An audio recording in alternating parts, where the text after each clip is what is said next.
आध्यात्मिक कहानियों के संग्रह में आपका स्वागत है। तो चलिए शुरू करते हैं आज की कहानी। हम अपने भौतिक सुख के लिए अपनी बहुत सारी चीजें चाहते हैं, जैसे कि पैसा, परिवार, और इसी के लिए हम जप और ध्यान करते हैं। अगर हम जप और ध्यान किसी कामना के लिए करते हैं, किसी सुख के लिए करते हैं, तो वो सार्थक नहीं होता। जप और ध्यान तो दूसरों के लिए किया जाता है, अपने खुद के उद्धार के लिए किया जाता है, ना कि व्यक्तिगत चीजों के लिए। तो आज की कहानी में कुछ ऐसा है कि शंकर भगवान जी और माँ पार्वती रास्ते से जा रहे थे। उसी रास्ते में एक ब्राह्मण और ब्राह्मणी भी और उनका एक बच्चा भी जा रहे थे।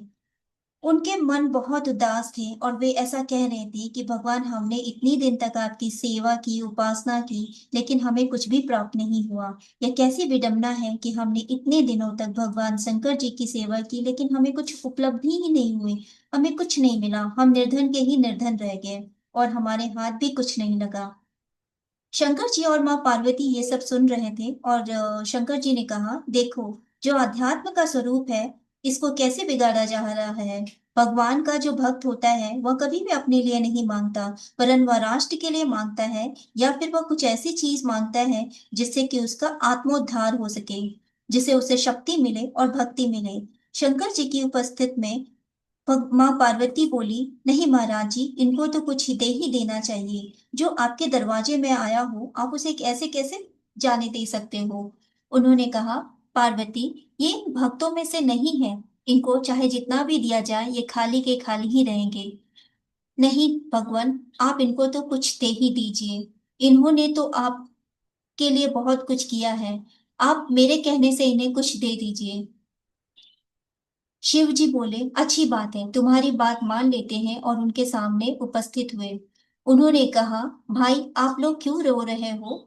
वे बोले, भगवान, हम तो कुछ मांगना चाहते हैं। बोलो ना, मांगो। तुम एक वरदान मांगो। तो बुढ़िया ने सबसे पहले बोली, शंकर जी, मुझे 18 साल की बना दो और खूबसूरत महिला बना दो। उन्होंने कहा, जा दिया वर। वर दे दिया तो वह एक बहुत ही खूबसूरत महिला बन गई। बुढ़ा जो था, वह उसे देखकर कुड़कुड़ाया और जल भुनकर खाक हो गया, तिलमिला गया, और वह गुस्से में, आवेश में आ गया। उसने कहा, अरे दुष्ट चांडाल, तूने यह क्या किया। तो शंकर जी बोले, अरे भाई, तुम क्यों परेशान हो रहे हो, तुम भी कुछ वरदान मांग लो।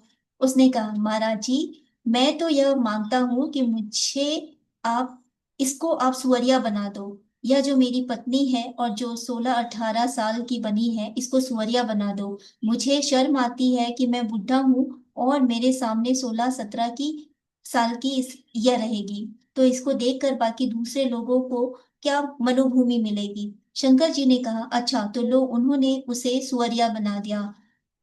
अंत तो बच्चा जो था वह रोने लगा कि अरे मेरी मम्मी को क्या हो गया। अरे मेरी माँ तो सुअरिया बन गई, हाय भगवान, यह क्या हो गया। तो भगवान जी बोले, अरे बेटा, तू भी वरदान मांग ले। तू क्यों परेशान हो रहा है, तू क्यों दुखी होता है, तेरी भी एक वरदान है, तू भी मांग ले। बच्चे ने कहा कि भगवान, मेरी तो माँ जैसी थी वैसी ही बना दो। तो उन्होंने हाथ में जल लेकर उसके ऊपर छिड़क दिया और वह जैसी बुढ़िया थी वैसी ही बन गई। उन्होंने कहा, अब तुम जाओ। उन्होंने कहा, अरे हम कैसे जाएं, हमें तो कुछ नहीं मिला। शंकर जी ने कहा, तुम्हारे एक एक वरदान जो हमारे पास थे, सो तुमने ले लिए। अब तुम अपने घर वापस जाओ। फिर उन्होंने पार्वती जी से कहा, देखा तुमने, पात्र को दिया जाता है, यदि कुपात्र को दिया जाए तो दिया हुआ वरदान इसी तरीके से निरर्थक चला जाता है, जिस तरीके से इसका गया। सुपात्र को हम थोड़ा सा देंगे तो भी वह उसको बोएगा, उसको काटेगा, उसे संभालेगा। वह कामना नहीं रखेगा, वह देगा दूसरों को, ना कि वह लेगा। हर हर महादेव।